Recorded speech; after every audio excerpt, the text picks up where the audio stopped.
say. The seas are streaming and reviewing mods and video games. It says the land in 7 seasons, centuries have passed, until the day a hero named Mariner famous has. Deep dark gaming, we love to play video games. We don't keep playing until the early morning. Deep dark gaming, we explain mods and games. Deep dark gaming, we sell my games and more.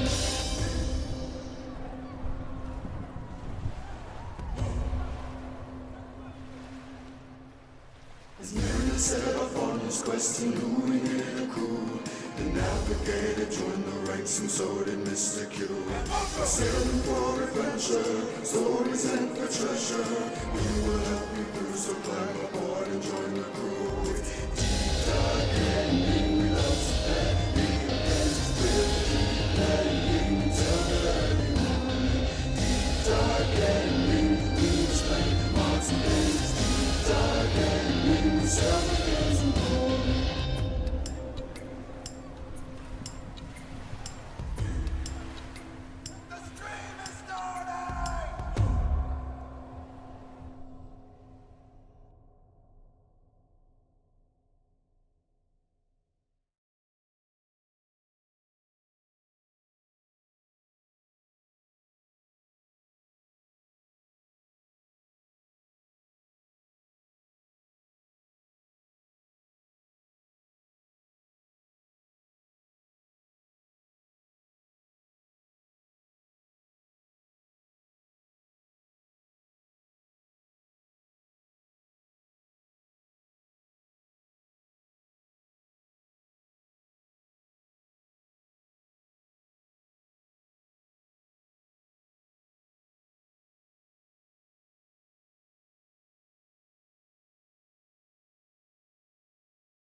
Ahoy, ahoy, divers! Welcome back to Deep Dive Gaming. Take 2.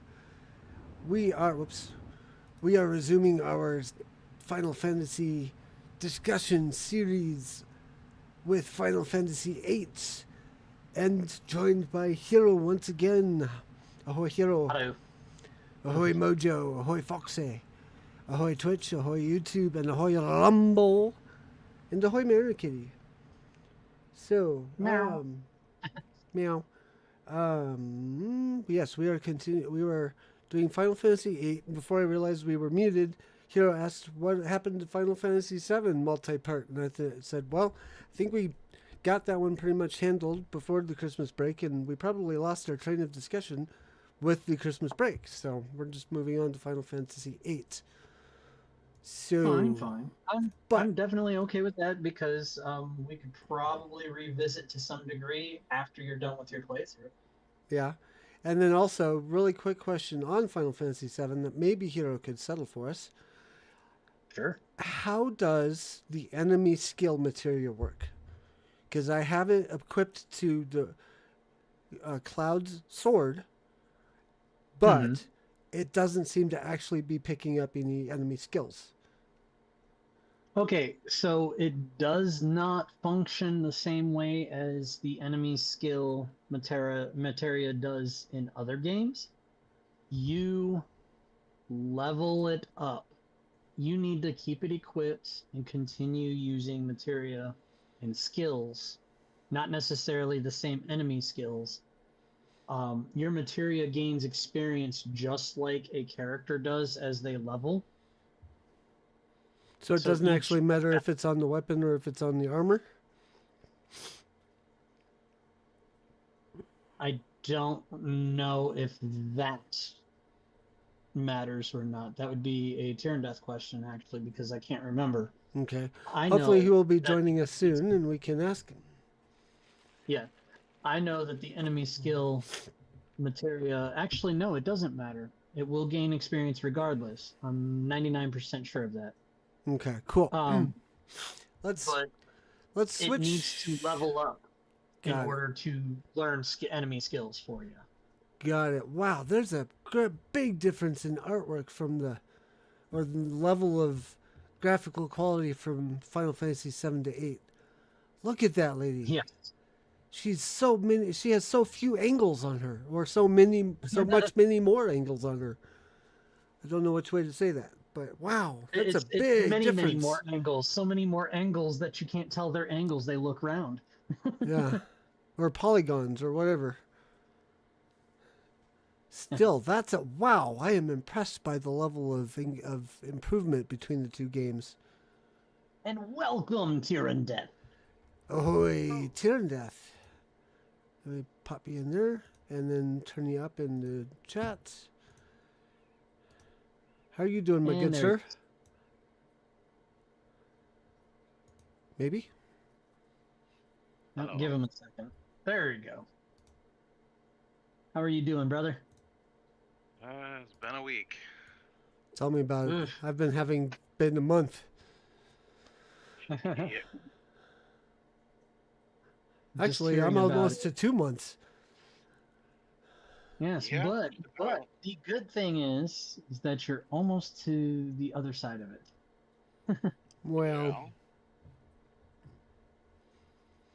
so while you're here, before we get into the subject of Final Fantasy VIII, I was asking Hiro a question about Final Fantasy VII that he could not quite answer for me, and that is, I have enemy skill materia equipped on Cloud's sword, and I'm outside of Midgar, wandering around trying to pick up a certain enemy skill from an enemy, but for some reason I can't get it to actually show up in my e-skill list.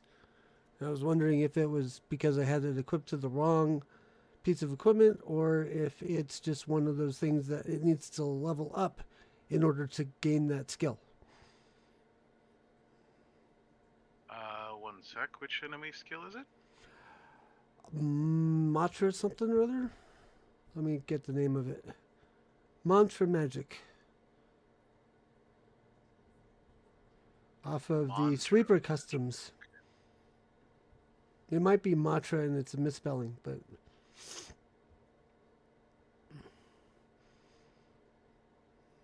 yeah, the screenshot says Mantra Magic, but the guide says Mantra. So so I goofed that up. But yeah, it came up yesterday as I was playing and trying to get that particular skill and having it not ever show up. So figured tonight's the perfect night to ask. Well, I do know you have to get hit by it. Check. Oh, Been hit by it by at least a couple of times now.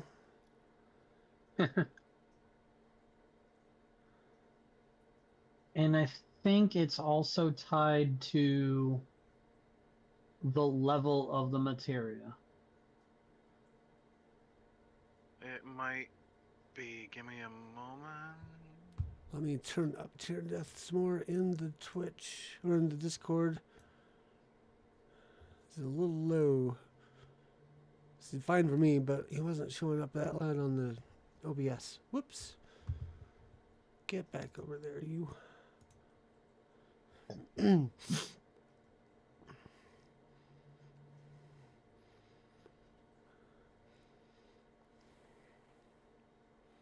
While you're looking that up, I was commenting also to Hiro that the graphics in Final Fantasy VIII, like the character art, drastically improved from Final Fantasy VII. Like I was in Oh shock. yeah.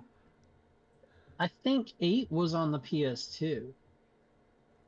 According to the fandom guide, it was for PlayStation.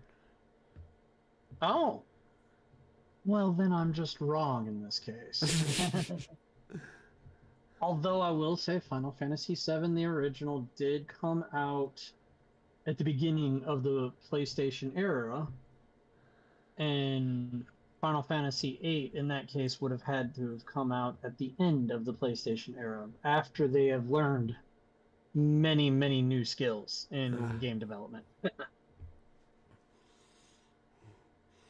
You have learned much, young Padawan.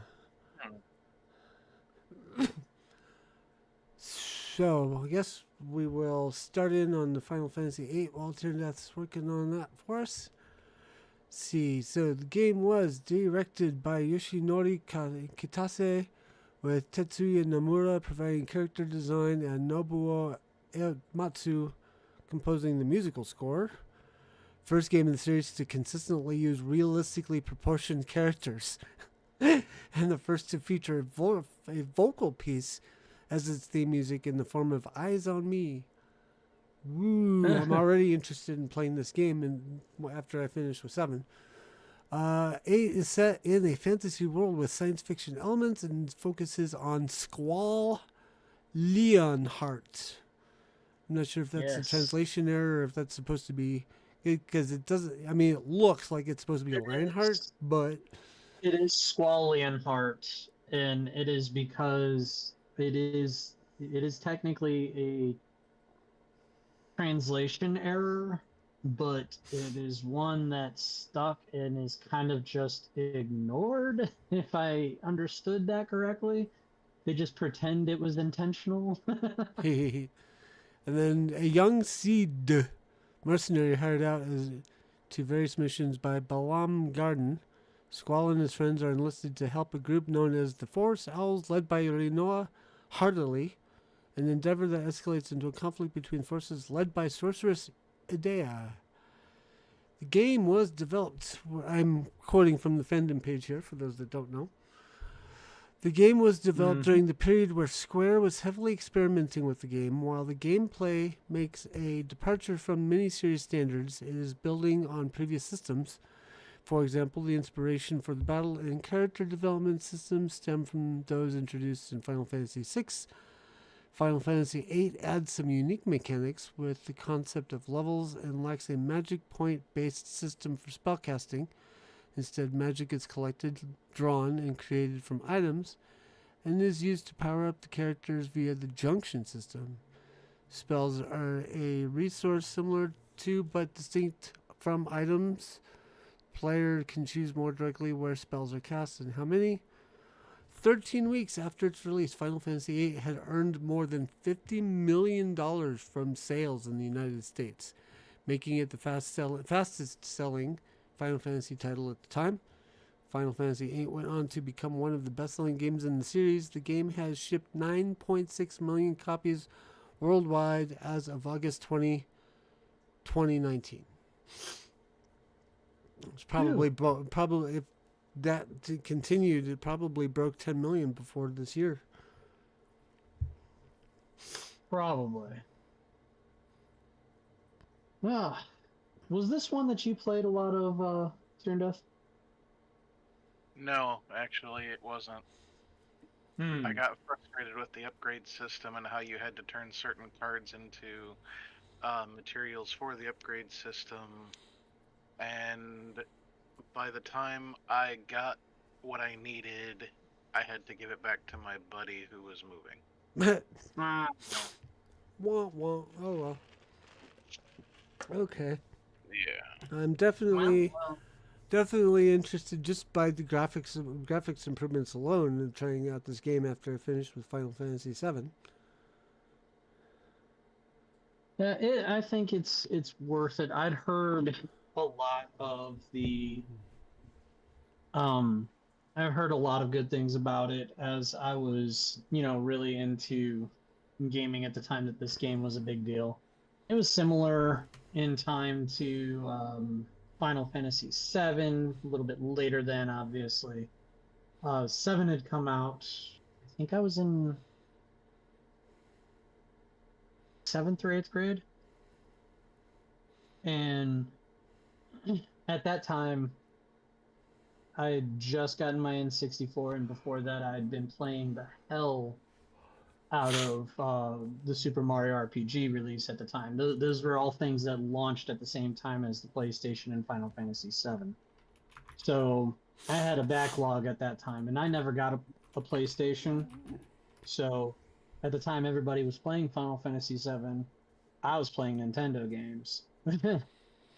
And Final Fantasy VIII as well, by the way. So around the time of Final Fantasy VIII, I was on my own kick of Zelda. Yes. and, That will be our next and game series that we discuss. Zelda. yeah, I was on my kick of the Ocarina of Time. So never got to play this one myself. I will say that I'd heard plenty of good things about it. I honestly hadn't heard a single bad thing about it. Now, 9 is a whole different story. And we'll talk about that next week, I'm sure.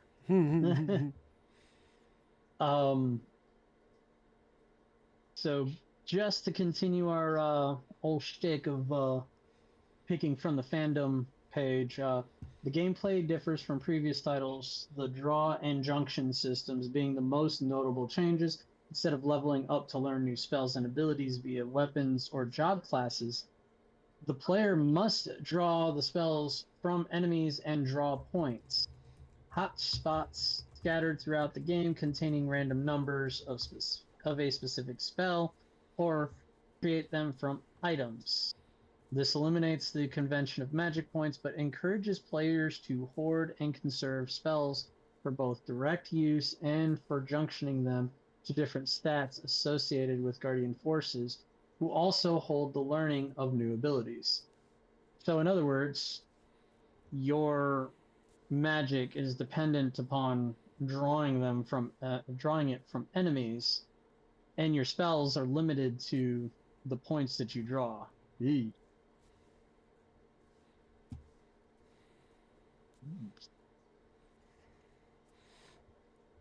And I can understand that being kind of frustrating, like limiting, even though it's not necessarily limiting if you hoard them. Hoarding.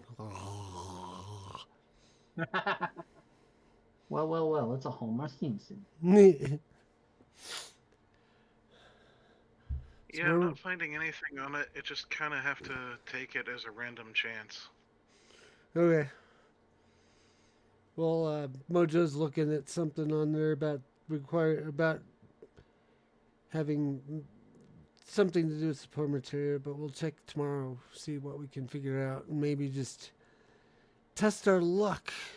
Because I spent however much time, was it yesterday or the night before, getting the carbon bangle and the special weapon from the mobs that you can get at the top of the Shinra Tower. I'm a loot hoarder, so it worked well for me. Says Mojo on the Twitch chat. Yeah, she's been training me well in being a little Loot Goblin! Loot Goblin! That has become one of my favorite sayings thanks to Mojo. And I keep saying that a lot. Foxy Kiori can attest to this. Every time he runs up to something and starts picking up loot, I say, Loot Goblin! Alright, where did we leave off? On the 8 rather. I'll finish off this last little paragraph of the gameplay. Enemies are random encountered on the field. There are 3 members to a party. Unlike in previous entries, Final Fantasy VIII does not differentiate between front and back row, and any party member can attack any target. Pressing the trigger button just as Squall is attacking an enemy has him deal an automatic critical hit, otherwise known as timed attacks. That's something that they've learned from Nintendo in one of their features. But that's a discussion for another time.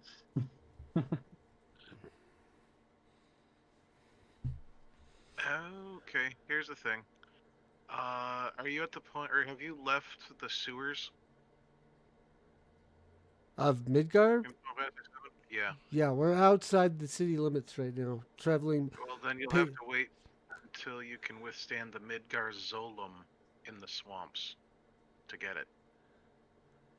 Okay, because on the guide I'm reading, it talks about getting it from the Sweeper Customs. Yeah, that works for the first one. It works for the first one. Only the first one. And only when you go through there the first time. Oh, so we might have missed our opportunity. Got it. Because I've been pacing between. I maybe have to reload. We'll see. Because I went from Midgar, wandered around a little bit, faced off a couple of those guys, but I hadn't actually done. I don't think I got hit by it when I hit by the mantra magic when we'd faced off with them the first time, and then I went on to the village nearby, and then was like, "Oh, there's a thing I can collect," and so I went back out and started pacing around and got hit by the mantra magic a couple of times, but nothing came of it. So yeah, that's what your problem is then. Is that a situational bug? Because it sounds like it's something that should just work anytime you get hit by that. Or is that common? A level thing. Oh. Oh, so it has to be cast at a certain level by an enemy. Gotcha. Mm-hmm. Okay. I don't know what the level was that the guys were at when I encountered them. I know my level was somewhere between 14 and 16.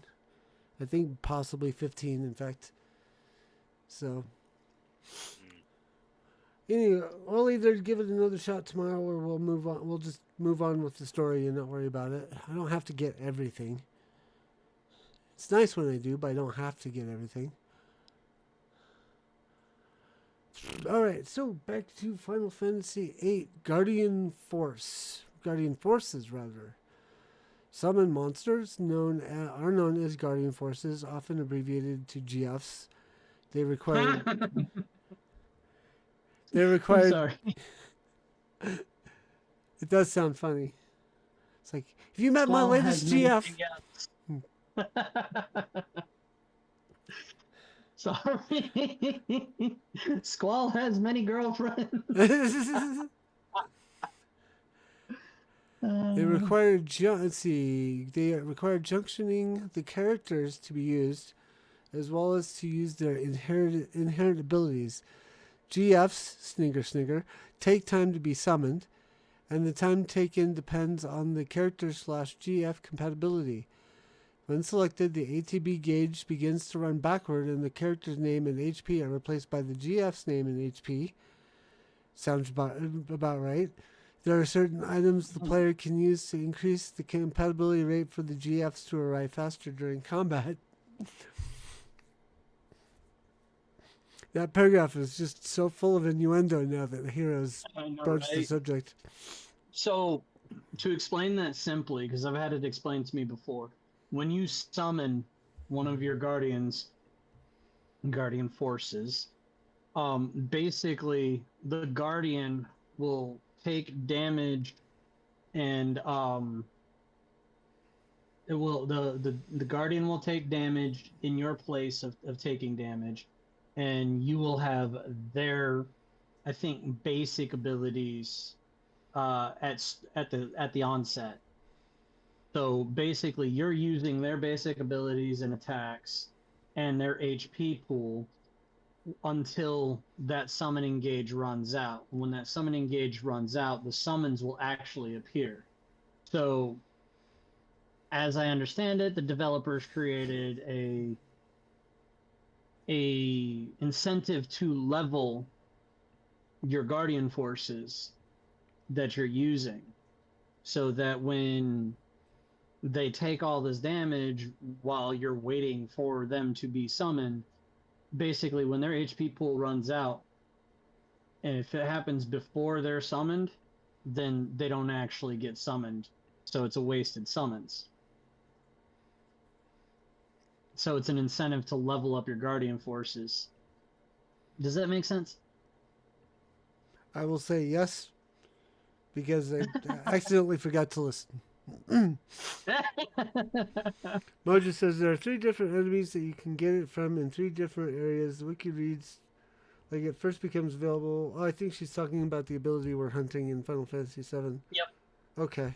Correct. So moving on. So similar to Aeons used later in Final Fantasy X, the GFs have HP and can take damage, shielding party members while being summoned. During the summon charge time, if the GF's HP drops to 0, they get knocked out and the summon is cancelled. They can't be summoned Which is until what I just explained. Okay. I'll move to the next paragraph then. Guardian forces gain ability points from battles to learn abilities. Each GF has unique abilities, though rare items allow the player to customize each GF's skill set. Most abilities at least require junctioning the GF to a character, but some abilities also require junctioning the character to take effect. Each GF has an ability that, once learned, can be junctioned as a battle command.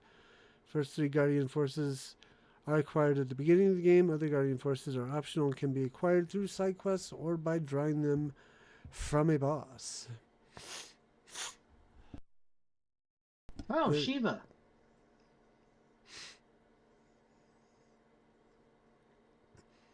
Is that one of the GFs we've been referring to? Yes. Ah, perfect timing. Yes, it is. Shiva is almost always one of the first summons that you can get. Or at least traditionally has been. Yep.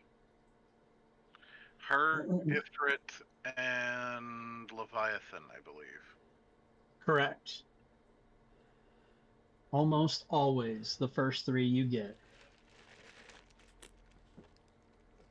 And then almost always the most sought after is Bahamut and Bahamut Zero. Although Bahamut Zero was never officially named until after Final Fantasy VII Advent Children came out. Am I right? About. Because there was basically 2 versions of Bahamut that would be seen or portrayed in art, and it was Bahamut and Bahamut Zero. I believe Bahamut Zero actually shows in Final Fantasy VII with his name. Really? Mm-hmm. Interesting. Because I don't remember Bahamut Zero until much later. Yeah, Mojo agrees with Tear and Death. Bahamut Zero was available from the beginning.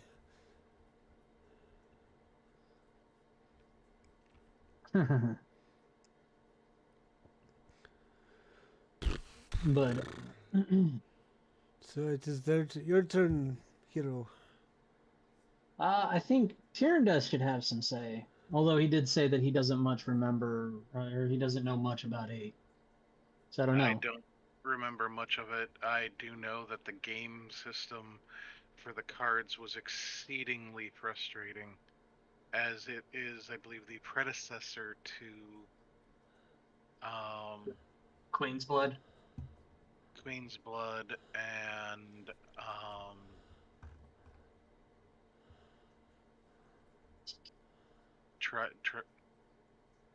the one that's also used in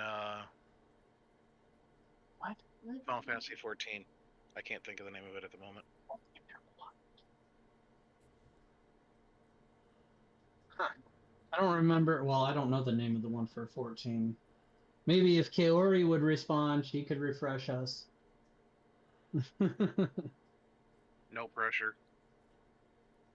Well, she loves Final Fantasy 14, so she probably knows it right off the top of her head. Oh, look, Ifrit. Yep.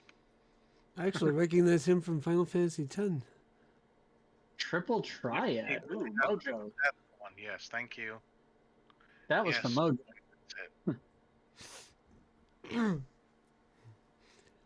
Point for Mojo. Yeah, it really doesn't change much throughout the series.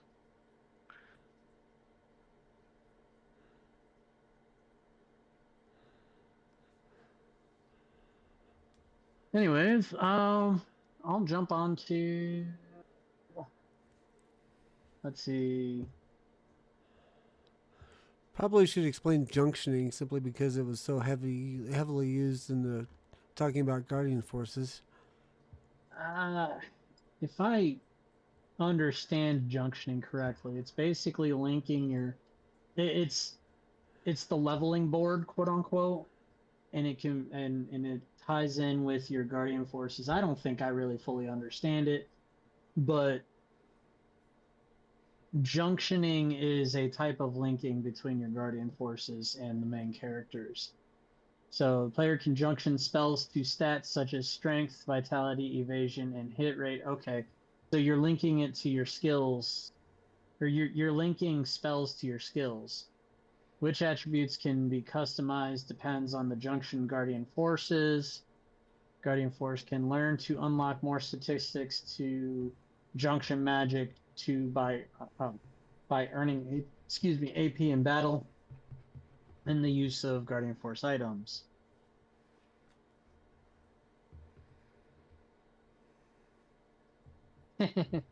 Mojo says that she actually liked Triple Triad, and it was a lot like Caravan in Fallout New Vegas. Let's see. Junctioning doesn't get touched on very well here. Hold on. Yeah, I'm actually thinking we might want to skip ahead, given what time it is, to talk about side quests and minigames, or talking about a little bit of the story of Final Fantasy VIII. Okay, well, I'd say probably jumping down to the story. So, we've got the setting. The civilization is fragmented into small city-states and other autonomous groups. The two big nation-states, Galbadia and Estar, went to war 2 decades ago in a bid for world domination, both wanting to unite the autonomous groups under their banners. The war became known as the Sorceress War, named after the leader of Estar, Sorceress Adele, a member of the seclusive rank of sorceresses, women able to naturally wield magic. Sorceresses are both renowned and feared for their powers, and legends state they inherited their magic from the god Hein, who is said to have created the world and the people. No one is born a sorceress, but when a sorceress dies, they pass on their sorceress power to someone else, and thus the exact numbers and identities of sorceresses in the world are unknown. The Horizon Bridge connecting Galbadia and Estar was abandoned when the hostilities began. Apart from the middle station, a group of engineers from Estar made their home. And Galbadia conquered Timber. Before the war could escalate into a full scale, however, Esther isolated itself and shut its borders, with rumors circulating that Adele had passed on her powers.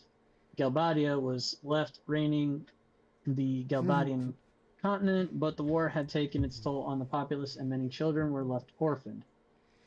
You want to pick up the rest, either Death or Mariner?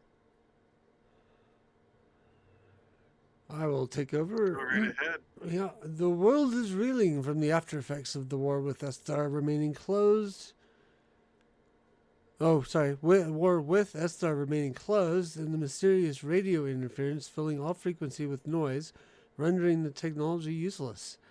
This new phenomenon, whose origin could not be discerned, further isolated the further nations who can only transmit long-distance messages via physical cables that get frequently compromised by political strife and monsters. The new military power has risen to prominence. The Garden, built 12 years ago, Balam Garden trains paramilitary forces who can wield a power that imitates the power of a sorceress, paramagic via guardian forces. Based on technology developed in Estar, Balam Garden is the only organization in the world that used GFs whose use is rumored to have negative side effects. Although Garden insists otherwise, those who graduate from the academy become seeds who are contracted around the world as mercenaries and take on various missions.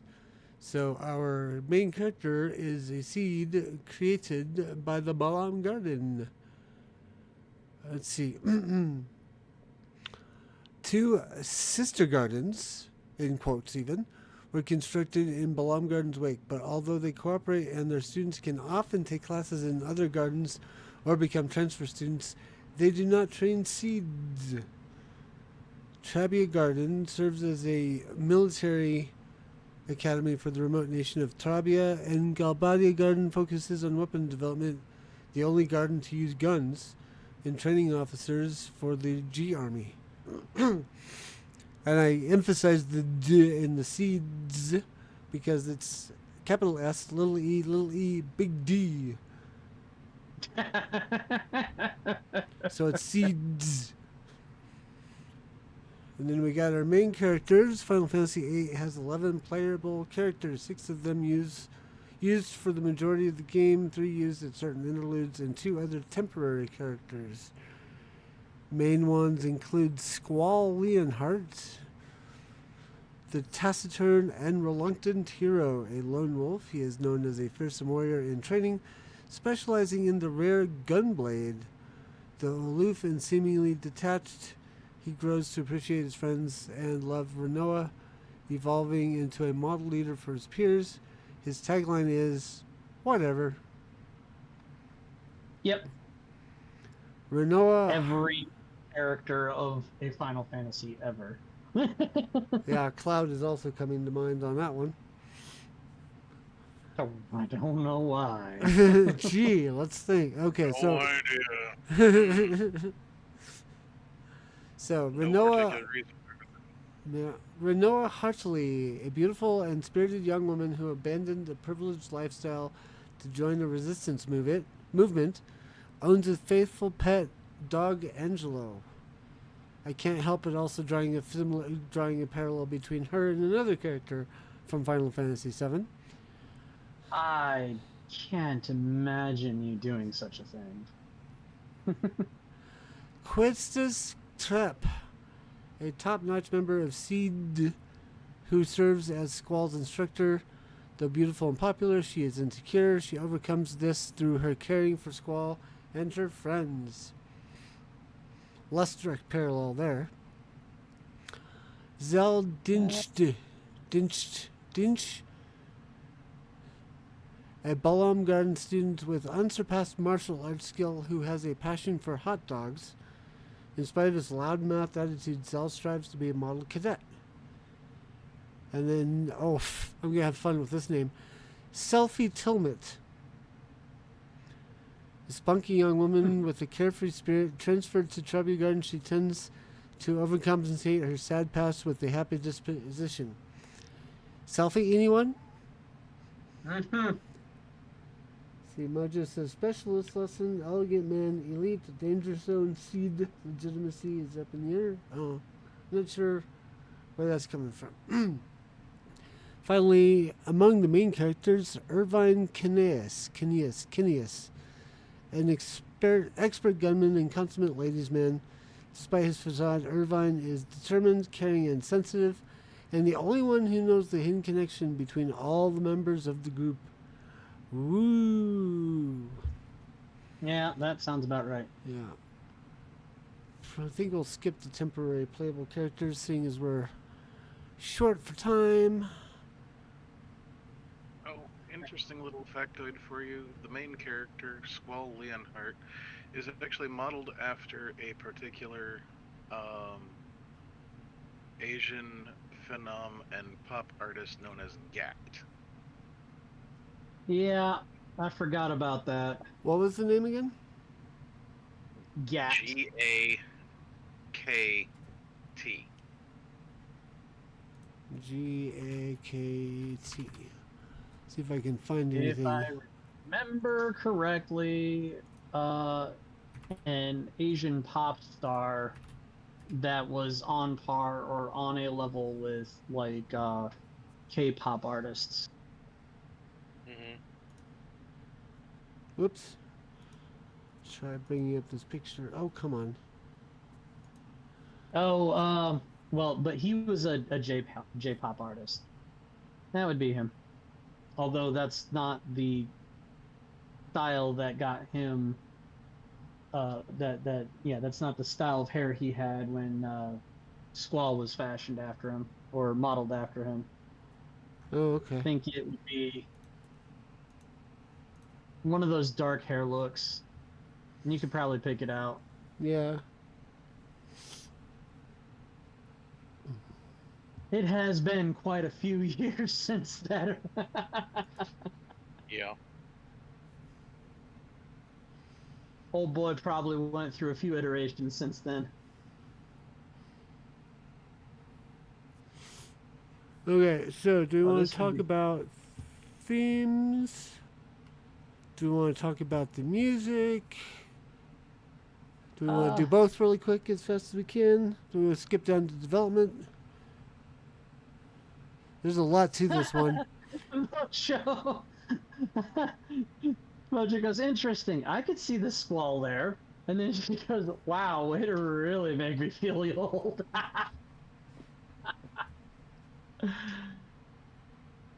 uh, drop in the private chat with you the one that I thought probably brought on the most squall vibes possible.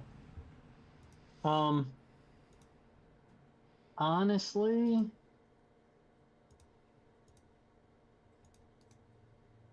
mid-20s. Yeah, you were only about 10 years Oh, older come than on. me when it came out.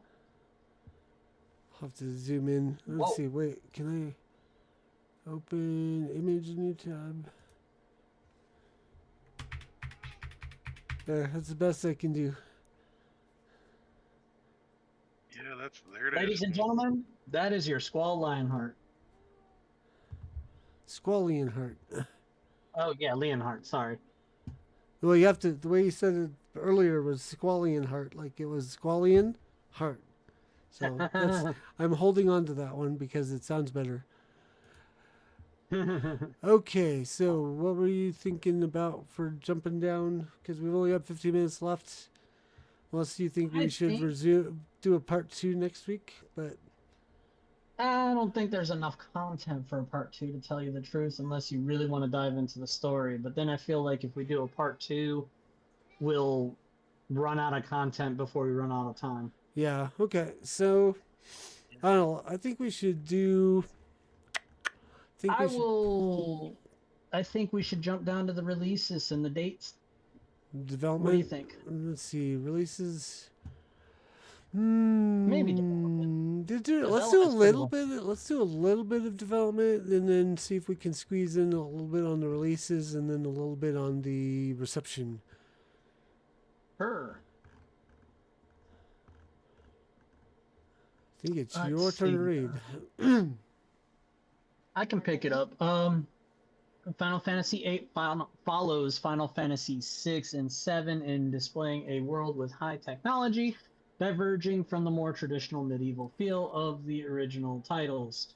Final Fantasy VIII diverges further still by focusing the story on the characters over the world events. Final Fantasy VII had been the first truly worldwide Final Fantasy release, and thus Square wanted to follow up on this trend and make a game that would appeal to people all around the world. As Final Fantasy VII has been visually dark with a heavy story, the team wanted to make Final Fantasy VIII a bit lighter, both visually and in tone. The team reminisced about their days as students and ended up creating a concept of a military school-like academy in which Yeah, Mary in which Kitty's coming to students visit. would train to become mercenaries. The team was cautious on how a cautious on how a school drama as a Final Fantasy theme would be received, however. I'm sorry. Okay, guys. I see you. Anyways, further on, scenario writer Najima planned for the two playable parties featured in the game, Squall's present-day group and Laguna's group of 20 years in the past, to contrast with one another, leading to Laguna's group consisting of characters in their late 20s and have a lot of combat and teamwork experience, while Squall's party was young and inexperienced, and Squall himself not initially able to understand the value of friendship. The fan reception to the story of Final Fantasy VII influenced the way Nojima wrote Final Fantasy VIII, and thus no main character dies and the game does not rely so heavily on flashbacks to deliver the information. Laguna's time was intended to comprise the first half of the game, with about the same volume of story for Laguna as there was for Squall, but a lot of his story ended up being cut as the story becomes more focused on Squall. Anyways, you can take the direction from there, good sir. Let's see. Just continue this or skip on ahead down to releases. Let's go ahead and skip on down. Choice. Yeah, There's a lot here. probably should skip. There's a lot here for the development. Okay, so releases. PlayStation. In Europe, the Final Fantasy VIII Limited Edition box set was sold, which came with the PAL or PAL game with a special not to be sold separately sticker, plain white t-shirt with the Final Fantasy VIII logo in the middle, the Squaresoft logo on the right sleeve, and the PlayStation logo on the left sleeve. Gee, I wonder where Chieftain got it. An official Sony memory card with protective case, Final Fantasy VIII character memory card labels. Okay, that took a little bit of time to read.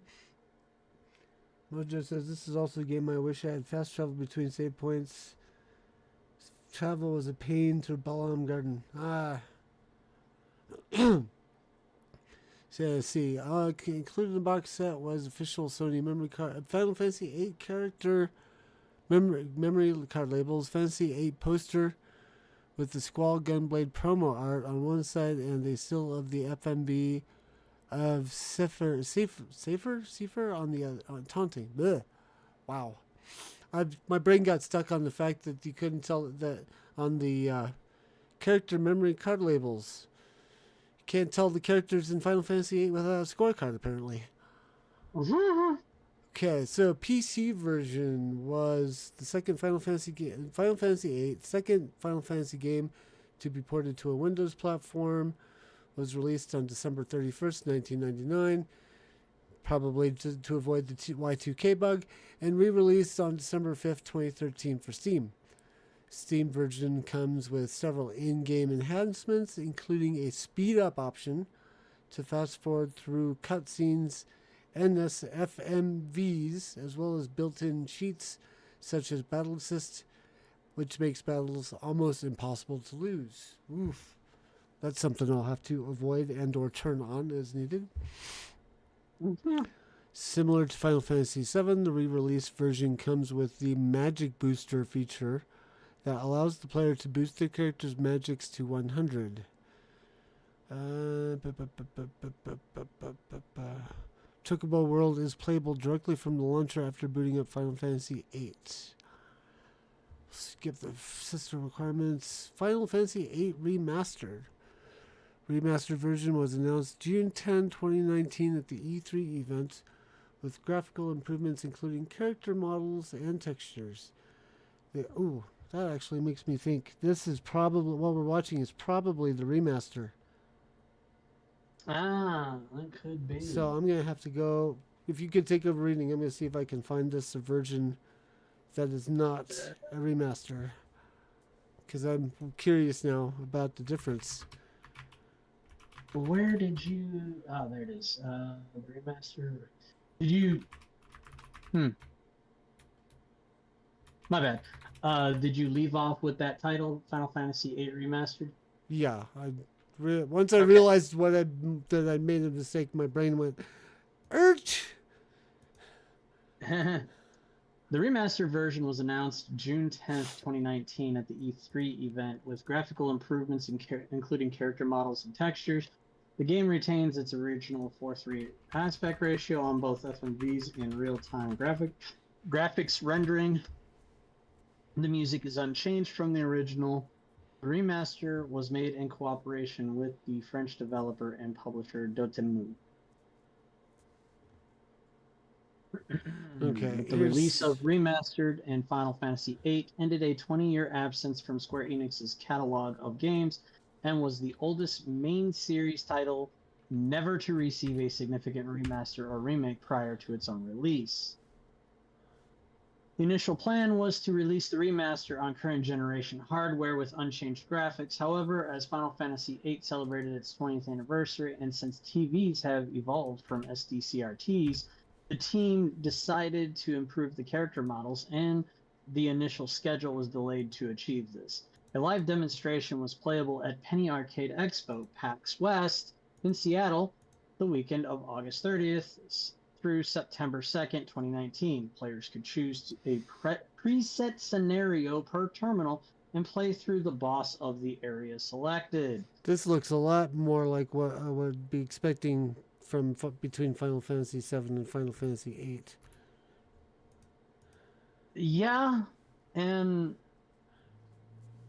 it still looks really good. Yeah, I mean, really.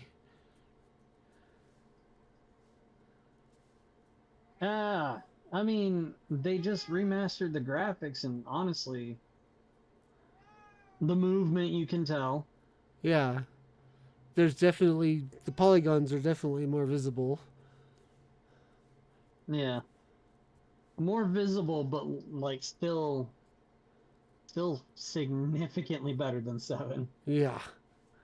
Because when I started playing 7, Mojo was talking about the hands and feet, or lack thereof. Right. Like the ankles look like freaking triangles stabbed into blocks. Yeah. Stacked squares and whatnot. But yeah, still pretty good difference between this and Final Fantasy VII. Okay, well, let's go ahead. I'll leave this playing. I'll fast forward a little bit. We can resume. The remaster version includes enhanced visuals with several characters, enemies, GFs, and the object refined to look better. Battle assist booster that makes out HP and ATB bars and triggers limit breakers at any time. The player will still die by instant death or when losing all HP when hit by a critical attack that deals more damage than the player's HP. No encounters, turns off random encounters, but event battles still trigger. 3 times speed boost, accelerates time by a factor of 3, will not apply to certain scenes, including movies. The Final Fantasy VIII Remaster released on September 3rd, 2019 for PlayStation 4, Xbox One, and the Nintendo Switch. It came out on the Nintendo Switch?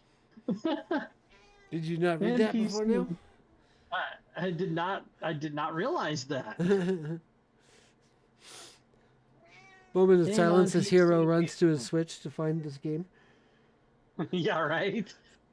It launched with an MSRP of $19.99 US as a digital exclusive release. Players who pre-ordered the PlayStation 4 received bonus a custom theme package for the system, a physical standalone version of Final Fantasy VIII Remastered for the PlayStation 4, and a physical twin pack version that includes both it and Final Fantasy VII for the Switch, were released on the 4th of December 2020 for Europe, the Middle East, Australia, and New Zealand with an MSRP of $19.99 European and $39.99 European, respectively.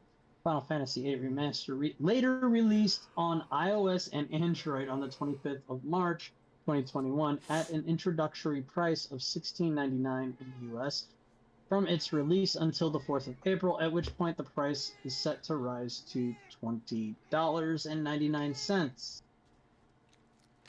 But this begs the question, for all of these releases on iOS and Android, who buys that? My guess would be Gen Zers, because they're always on their phone anyways. I can see that. I jest, really, seriously, I joke, but seriously, like, it's such a terrible platform for me. Yeah. Yep, this is where we saw Ifrit earlier. All right, really quick, since we got less than 5 minutes to go. Reception at the time of its release, Final Fantasy VIII received positive reviews and was commercially successful. After its North American release, Square Electronic Arts announced Final Fantasy VIII had sold a near unprecedented amount of units. The game was the #1 selling video game in the United States across all video game software categories and remained on the top for 3 weeks. Final Fantasy VIII grossed a total of more than 50 million in the 13 weeks to follow, making it the fastest selling Final Fantasy title at the time. In Japan, it sold more than 3.3 million units within the first month of release. Wow. And more than 6 million units were sold by the end of 1999. So wait, I have to look at something. Because when was what was, something said, oh, the PC version released on December 31st, 1999. So I was like going, so they sold they sold how many units in half a second? All right, so 6 million in half a second. Okay, as of March 31st, 2003, the game has shipped 8.15 million copies worldwide, 3.7 million in Japan, 4.45 million overseas. That's March 31st, 2003. So, yeah, I mean, it could very well have sold over 10 million by now. Okay. Here's the point. Here's something we've been talking about since the beginning. At the time, Final Fantasy VIII was generally viewed as a leap forward from Final Fantasy VII in terms of graphics. But many criticized the junction system as being overly complicated. There you go, Tear and Death. Many critics praised the game's storyline, but some found it inconsistent in quality, and that some plot twists were too sudden with not enough setting up beforehand, leaving players feeling indifferent. Although many also praised the game's character development and called Final Fantasy VIII the pinnacle of the RPG genre. In 2002, IGN named Final Fantasy VIII the 7th best title for the PlayStation of all time, placing higher on the list than Final Fantasy VII.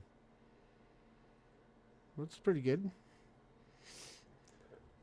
I think that's where we're going to have to leave it, folks, because I have a thing. But thank you, Hiro, for coming. Thank you, Tear and Death, for coming. Oh, yeah, of course. Pleasure.